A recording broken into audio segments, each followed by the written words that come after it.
bilang ng mga bumabiyahing bus. Patuloy pa rin ang pagdagsa sa mga terminal ng bus na mga kababayan nating pauwi ng probinsya para sa Undas. At live mula sa Araneta Center Bus Terminal sa Quezon City, may report si Joseph Morong. Joseph? Jessica, unti-unti na nga dumarami yung ating mga kababayan dito na magbabiyahe na sa kanila mga probinsya para sa Undas dito sa Araneta Bus Terminal. At mahigpit naman yung mga otoridad kahit ngayon mga pasaway na taxi ay may nahuhuli. Panoy ang dating ng mga biyahero dito sa Araneta Bus Terminal sa Cubao ilang araw bago ang Undas. Kaya ang ilang kumpanya ng bus nagdagdag na ng biyahe dahil fully booked na ang regular nilang schedule. Extra bus po kami ngayon. May extra bus. Hanggang kailan hindi nyo magdadagdag kayo? Hanggang 31. 31. So, ngayon ba dumadami? Dumadami na po.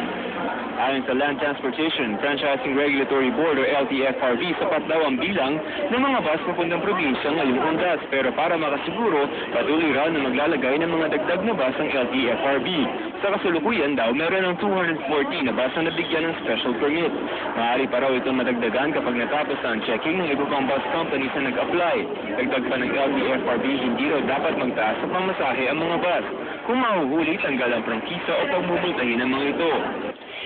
Hindi naman nalintana ng mga nagbabiyahe ang alinsangan ng panahon ng siksikan. Sa Gileta Britannico, nahilo na. Mabuti na lamang at may nakaset up na klinik sa terminal. O pero paman din lamang daw niya. Eh, nahihilo ako kasi may vertigo ako. Eh. Mayroon ako ng inopera ako na lalagyan ng catheter. Dialysis. May kasama mo kayong bumiyahe? Yung pamangkin ko. Mahigpit din ang seguridad sa terminal. Ini-screen muna ng mga K9 unit ang mga bagaheng dala ng mga pasahero. Ang isang kahon na ito biglang inupuan ng K9. Senyales na may naamoy siyang kinahinala sa loob nito. Ano yan? Kotse lang naman nga. Parang oo, di battery remote control ba? Nang buksan, wala namang kinahinalang bagay na natagpuan dito.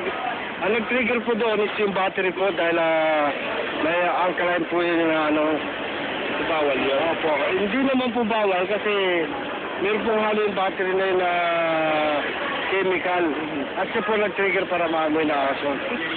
Okay lang. Mas maganda kaya kasi ano yan, na malalaman kung may ano yan.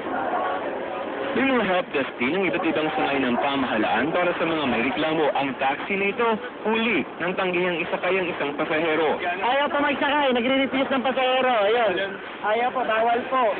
I-report po natin yan. Ayaw niya mapasakay kasi malulugi daw siya, malapit, malayo, masyadong matraffic. Papuntang Anonas, kaya ayaw niya. Kumpiskado ang lisensya ng driver at may multa siya ng 700 pesos. Kakain pa nga sana ako eh. Gutom na ako, hindi pa ka na nangalingan eh. Yung sa mga taxi po, huwag po tayong magre-refuse ng pasahero dahil may karapatang parusa po yan sa atin, kaya dapat po tayo magsakay. Pag sumakay po ng pasahero, ihatid po natin ang tama para huwag po tayo mahuli. Jessica, para dun sa ating mga kababayan na magkakaroon ng problema sa kanilang mga bus na sinasakyan, pwede kayong magreklamo sa DOTC hotline 7890. Pwede rin silang i-text sa DOTC space message, tapos i-send yan sa 2299. Yung LTFRB pwedeng i-text din sa 0921-448-7777. Apat na 7 sa dulo. Jessica? Okay, Joseph, so ang big picture dahil inaasahan yung dagsa ng mga pasahero, no? Pag siguro bukas hanggang Wednesday, dadagdagan din yung mga bus na babiyahe, tama? Sir, kasi ang nasabi ng LTFRB, ang nag-apply is around 500 ng mga bus. Ang binigyan lang muna nila is 240. Kasi yung parang iniisip nila ay baka nabawasan naman yung volume ng mga pasahero ng weekend kasi di ba nagkaroon ng long weekend. Pero nakita natin ngayon dito na parang yung volume ng mga pasahero ng Biyernes ay mas marami pa rin talaga ngayon. So mukhang may mga kababayan tayo na hindi rin naman nagbakasyon yung long weekend at ngayon pa lamang luluwas. Siguro starting today, 30 hanggang 30 10:31 sila nagdesisyon na bumiyahe sa kanilang mga probinsya, Jessica. Okay, dahil lagare yung mga driver at konduktor ngayon, okay lang yung mga short trip, di ba? Ang nakakatakot yung mga mahabang biyahe, katulad ng mga biyaheng Bicol. And in the past, may mga medyo matinding mga aksidente dyan sa rutang yan eh. Ano ang ginagawa ng mga bus company para, di ba, yung mga driver dapat natutulog yan, hindi yung pwedeng dire-diretsong biyahe dahil yun ang sanhi ng aksidente minsan. Tama. Ang ginagawa naman nila dyan, pag kinakausap natin yung mga operator, may shifting yan. Kaya lang talaga yung pag nasakali ka na, talaga nakakapagod, lalo na kung traffic, no? So parang meron naman dito ng mga otoridad, sa DOTC at FRB, meron dito yung help desk. Kung tingin nyo, kung kayo pasahero, no, tingin nyo yung driver nyo, medyo groggy na ng konti bago pa lang kayo umalis dito sa Maynila, ay medyo itinda nyo na ng konti para ma-inspeksyon, no, para matanong kung kaya pa nyo magbiyahe. So may mga ganun na personal na pag-iingat din yung ating mga pasahero na pwedeng tulungan na rin yung mga otoridad natin para parehong ligtas. Ang ginagawa namin dati noon, pag kung maiiwasan, ay iiwasan yung mga biyahe sa madaling araw.